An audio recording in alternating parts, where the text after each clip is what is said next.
ఈరోజు నా ఆర్మూర్ నియోజకవర్గంలో 10 సంవత్సరాల నుంచి 10 సంవత్సరాల క్రితం ఎలా అభివృద్ధి చెందకుంటుందో ఇప్పుడు కూడా అలానే ఉంది అధ్యక్ష.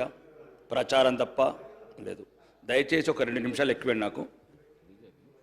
మా ఆర్మూరు పట్టణంలో 3000 మంది అమ్మాయిల అధ్యక్ష కనీస వసతులు లేకుండా సోషల్ వేర్ ఎస్సీ ఎస్టీ గిరిజన అమ్మాయిలు అద్దె కొంపలల్లా మురిగి గుంటల పక్కన 2000 మంది హాస్టల్లో ఉంటున్న అధ్యక్ష. అది కూడా 200 మంది కెపాసిటీ ఉన్న అద్దె బిల్డింగ్లో 600 మంది అమ్మాయిలు. బాత్రూములు లేవు, బెడ్రూములు లేవు. ఒక్క బెడ్రూమ్లో 40 మంది అమ్మాయిలు అధ్యక్ష. ఈరోజు ఒక శుభవార్త చూశాను అధ్యక్ష. 100 కోట్లతో గురుకులం కొడంగల్ నమూనాలో కొడంగల్ ఇంటిగ్రేటెడ్ గురుకులం అని అధ్యక్ష మీ ద్వారా గౌరవ ముఖ్యమంత్రి గారికి మోడల్ కొడంగలే కాకుండా నా ఆర్మూర్ను కూడా ఇంకొక మోడల్గా తీసుకోవాలని ఈ 100 కోట్ల గురుకులంకు ఆ 200 మంది అమ్మాయిలు ఎస్సీ ఎస్టీ మైనార్టీ ఆడబిడ్డలు వాళ్ళకు కూడా మొదటిసారి అవకాశం ఇవ్వమని మీ ద్వారా కోరుకున్నాను అధ్యక్ష. రెండోది 100 బెడ్స్ హాస్పిటల్ ఉంది అధ్యక్ష. అది పేరుకే 100 బెడ్. 10 బెడ్లకు సరిపడా డాక్టర్స్ లేరు, నర్సెస్ లేరు, ఎక్విప్మెంట్స్ లేవు. గౌరవ మంత్రి గారిని కూడా కలవడం జరిగింది నిజామాబాద్ జిల్లాకు వచ్చినప్పుడు. ఒక అంబులెన్స్ అని ఇవ్వండి అన్న అడిగాను. అంబులెన్స్ కూడా రాలేదు అధ్యక్ష. 2 నెలల నుంచి మంత్రులను అడుగుతున్నాను. దయచేసి పేదవాడికి ఉన్న ఒకే ఒక్క డబ్బున్న వాళ్ళు ఎవరు హాస్పిటల్కి వెళ్ళారక్క అధ్యక్ష. దయచేసి మీ ద్వారా గౌరవ మంత్రులకు నా హాస్పిటల్ కావాల్సిన కేడార్ స్ట్రెంత్ అండ్ ఎక్విప్మెంట్స్ ఇప్పించగలని కోరుకుంటున్నాను అధ్యక్ష. మూడోది, మొన్న గౌరవ ముఖ్యమంత్రి గారు అండ్ భారీ పరిశ్రమ శాఖ మంత్రి గారు స్విట్జర్లాండ్ దావోస్కి వెళ్ళారు అధ్యక్ష. 40,000 కోట్లు పెట్టుబడులు వచ్చాయని చెప్పారు అధ్యక్ష. సంతోషం. రాష్ట్ర ప్రభుత్వానికి ఒక కొత్త అధ్యాయం అనుకుంటున్నాను. మా లక్కంపల్లి సెట్స్ సుమారు ప్రారంభించిన నాటి నుంచి ఇప్పటివరకు ఒక ఇండస్ట్రీ రాలేదు అధ్యక్ష. దీని ద్వారా ఏదైతే విదేశాలు కావచ్చు మిగతా రాష్ట్రాల నుంచి పారిశ్రామికవేత్తలు వచ్చినప్పుడు మన ఉమ్మడి 10 జిల్లాలకు సుమారు 40,000 కోట్లు వస్తే ఒక 20,000 కోట్లు ప్రతి ఇండస్ట్రియలిస్ట్కి చెప్పండి అధ్యక్ష. ఒక 20% నిజామాబాద్, ఒక 20% వరంగల్, ఒక 20% నల్గొండ, ఒక 20% ఖమ్మం. హైదరాబాద్ చుట్టూ మేము 20-30 సంవత్సరాలు చూస్తున్నాం అధ్యక్ష. ఏ పెట్టుబడిదారు వచ్చినా హైదరాబాద్ అంటేనే ఇష్టపడుతున్నాడు. ఔటర్ రింగ్ రోడ్ కావచ్చు, ఇంటర్నేషనల్ ఎయిర్పోర్ట్ కావచ్చు, ఇక్కడున్న ఇన్ఫ్రా కావచ్చు.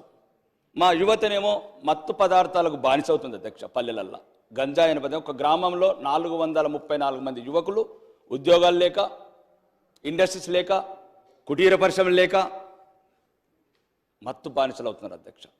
ఎందుకంటే యువ ముఖ్యమంత్రి, డైనామిక్ ముఖ్యమంత్రి. కాబట్టి ఇప్పుడున్న ముఖ్యమంత్రి గారన్న ఇది ఆలోచించి ప్రతి జిల్లాకు, నేను 20 సంవత్సరాలు చూస్తున్నా అధ్యక్ష. ప్రతి ప్రభుత్వం 1999 నుంచి నేను గమనిస్తున్నాను ఈ రాష్ట్ర ప్రభుత్వాలని. ఎవరు వచ్చినా ఫ్యాబ్ సిటీ అంటారు, ఔటర్ రింగ్ రోడ్ పక్కన ల్యాండ్ కావాలంటారు. ఎవరు వచ్చినా చందన్పల్లి అమెజాన్ క్యాంప్ కావాలంటారు. ఎవరు వచ్చినా షాద్నగర్ కావాలంటారు. మరి మా పిల్లలు ఎట్లా అధ్యక్ష? ఆదిలాబాద్ గూడాలు ఉన్న లంబాడి తండాల పిల్లలు ఎట్లా? ఖమ్మంలో ఉన్న వెనుకబడి ప్రాంతంలో పిల్లలకి ఎట్లా ఉద్యోగాలు? ఇక్కడ ఉన్నాయి అధ్యక్ష.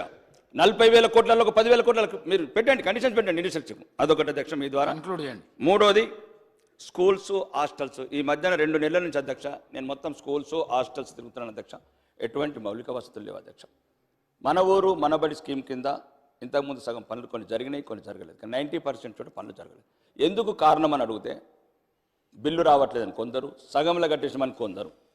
కాబట్టి స్కూళ్ళు ఇవన్నీ ఒకటి అధ్యక్ష. CC roads, drainages, NREGS funds కూడా బిల్లు రావట్లేదని అంటున్నారు అధ్యక్ష. గ్రామాలలో ఉన్న మౌలిక వసతులు అవే అధ్యక్ష. వాళ్ళు ఇక్కడ హైదరాబాద్ కావాల్సిన ఏం కోరుకోవట్లేదు అధ్యక్ష. షాపింగ్ మాల్ కోరుకోవట్లేదు, వాళ్ళు ఇంకా పెద్ద పెద్ద బంగ్లాలు కోరుకోవట్లేదు. చిన్న చిన్న 2 మినిట్స్ అధ్యక్ష. నేను ఓన్లీ ఒక్క నిమిషం అధ్యక్ష. అన్న ఒక్క నిమిషం అన్న ప్లీజ్. రెండోది ఇరిగేషన్ ప్రాజెక్ట్స్ అధ్యక్ష. మా దగ్గర కొన్ని ఆగిపోయినాయి. ఈ ప్రభుత్వం రాగానే వెళ్ళి భారీ నీటిపారుదల శాఖ మంత్రికి వెళ్ళి కలిశాను అధ్యక్ష. ఒక 3 గుంజిలి, కమటం, మచ్చర్ల ఒకటి ఉన్నది ఆపేశారు అధ్యక్ష. మీ ద్వారా కోరుతున్నాను ఉన్నది నడవనివ్వండి అధ్యక్ష. దాని ద్వారా చిన్న చిన్న పల్లెలు, పచ్చటి పొలాలు నిండుగా ఉండాలంటే ఇట్లాంటి ఆపకండి, వెంటనే మొదలుపెట్టే మీ ద్వారా చెప్తున్నా అధ్యక్ష. చివరిగా ఈ ఆర్టీసీ బస్టాండ్ అధ్యక్ష మేము చిన్నగా ఉన్నప్పుడు కట్టారు అధ్యక్ష. ఆర్మూర్లో మా తాత ముత్తాతలు దానికి ల్యాండ్ అక్విజిషన్ కింద కొద్ది ల్యాండ్ ఉంచితే ఇంతకుముందున్న ప్రభుత్వంలో మాజీ శాసనసభ్యుడు షాపింగ్ మాల్ కట్టుకున్నారు అధ్యక్ష. నేను వచ్చిన తర్వాత దాని మీద సంబంధిత సంస్థలని ప్రెషర్ చేస్తే 3.5 కోట్లు ఈ గౌరవ ప్రభుత్వం వసూలు చేసింది అధ్యక్ష. సంతోషం. నేనేమంటున్నానంటే ఇంకా 8 మొత్తము 3.5 కోట్లు ఇంకా 4.5 కోట్లే అధ్యక్ష. ఈ 8 కోట్ల రూపాయలతో మాకు ఒక మోడల్ బస్ స్టాండ్ కట్టాలని, ఒక మోడల్ బస్ స్టాండ్ కట్టి మా తాత ముత్తాతలు ఏది కోరుకొని ల్యాండ్ అక్విజిషన్ ఇచ్చారో, ఒకవేళ ఎట్లయితే ప్రైవేట్ కార్పొరేషన్స్ కూడా డెవలప్ చేస్తున్నారో ఒక కార్పొరేషన్ క్రియేట్ చేసి ఒక మోడల్ బస్ స్టాండ్ కట్టి తెలంగాణకి తలమానికంగా ఈ షాపింగ్ మాల్ ఛార్జీలను కూడా ఈఎంఐగా కన్వర్ట్ చేయొచ్చు అధ్యక్ష. ఇంకా ముఖ్యంగా ఇక లాస్ట్ చెప్తాను అధ్యక్ష, ప్రోటోకాల్ ఇష్యూస్ అధ్యక్ష. దయచేసి మీ ద్వారా మీకే చెప్పుకోవాలి. ప్రోటోకాల్ చాలా మొదటిసారి శాసనసభ్యుడిగా ఎన్నికైనందుకు చాలా అవమాన పాలవుతున్నాం. ప్రోటోకాల్ సిస్టంలో అధికారులను అడుగుతున్నాం. నేను ఒకటి చెప్తున్నాను అధ్యక్ష, ప్రతీకారం కోరుకుంటుంది. మీరు ఇంతకుముందున్న ప్రభుత్వం మీ మీద కక్ష తీర్చుకున్నది, దాన్ని తీర్చుకొని పర్వాలేదు. మేము మొదటిసారి శాసనసభ్యులుగా ఎన్నికైనాం అధ్యక్ష. ఒక్క నిమిషం అధ్యక్ష, నేను చెప్తున్నాను. ఒకవేళ మీకు అట్లా అనిపిస్తా నేనేమంటున్నా అంటే మేము మొదటిసారి వచ్చినాం, మా మీద పగబడితే ఏమొస్తుంది అధ్యక్ష? మహాత్ముడు కలలు గన్నా గ్రామ స్వరాజ్యంలో నా నియోజకవర్గంలో 40 గ్రామ పంచాయతీలు లేవు అధ్యక్ష. 40 గ్రామ పంచాయతీలు కడతానని తిరుగుతున్నాను, టైం ఇవ్వరు. అంటే నేను చెప్తున్నాను, నేను నా సొంత ఏం కాదు, హైదరాబాద్ సంబంధించి కాదు, కోటేశ్వర సంబంధించి మాట్లాడతాను. గ్రామాలలో మొదలుకోవచ్చు అధ్యక్ష. ఒక్క నిమిషం.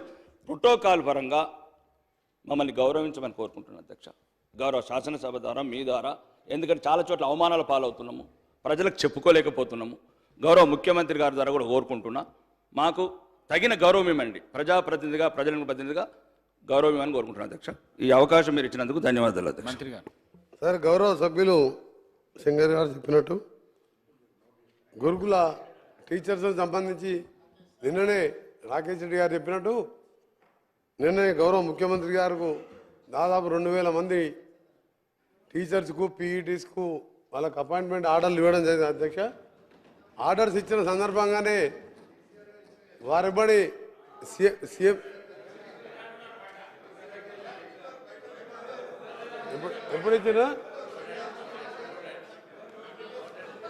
సార్ మీరు సార్ గౌరవ స్పీకర్ గారు, మీరు మంచి పెద్ద మనసుతో 0 వరకు ఒక సబ్జెక్టే పరిమితమైన చాలా పెద్ద మనసుతో కొత్త సభ్యులు అని చెప్పి అందరికీ 3-4 పాయింట్లు ఇస్తున్నాను.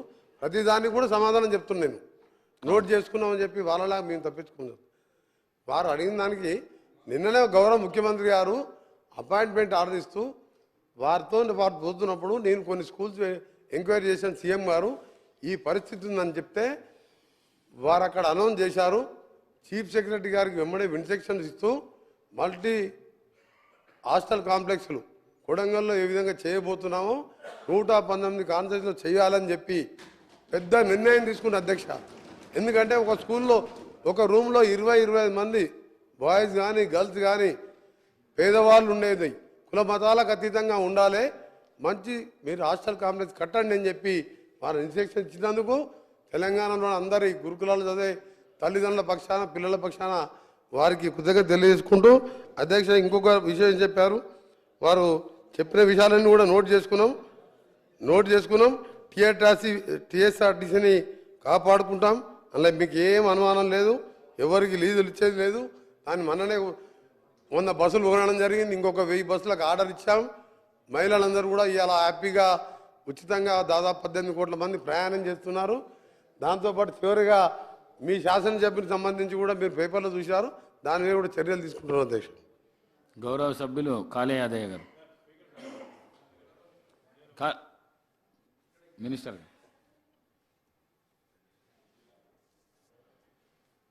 గారు. సార్, మీ ద్వారా గౌరవ సభ్యులందరినీ కోరుతున్నాం అధ్యక్ష. 0 అవర్కి అసలు మీరు మీ అనుమతితో ప్రత్యేకంగా వారి నియోజకవర్గాలకు సంబంధించిన సమస్యలు కానీ రాష్ట్ర స్థాయిలో ఒక్క సమస్య విషయంలో ప్రస్తావన చేయమని కోరారు. ఎందుకంటే సమయం కూడా 12 అవుతా ఉంది అధ్యక్ష. దాని తదుపరి ఒక ప్రధానమైన అంశాన్ని ఈరోజు మా ప్రభుత్వం, ముఖ్యమంత్రి గారు, అదేవిధంగా మా బలహీన వర్గాలకు సంబంధించిన సంక్షేమానికి సంబంధించిన మంత్రి గారు పొన్నం ప్రభాకర్ గారు తీర్మానం చాలా ముఖ్యమైనది ప్రవేశపెట్టబోతా ఉన్నారు. దాని తదుపరి వైట్ పేపర్ కూడా ఉంది అధ్యక్ష. గౌరవ సభ్యులందరినీ కోరుతా ఉన్నాను, ఎందుకంటే ఇది ప్రెసిడెంట్ కావద్దు అధ్యక్ష. మీ ద్వారా వారిని కూడా కోరుతా ఉన్నాను. అదేవిధంగా మా సహచర మంత్రివర్గ సభ్యులను కూడా ఈరోజు మేము నోట్ చేసి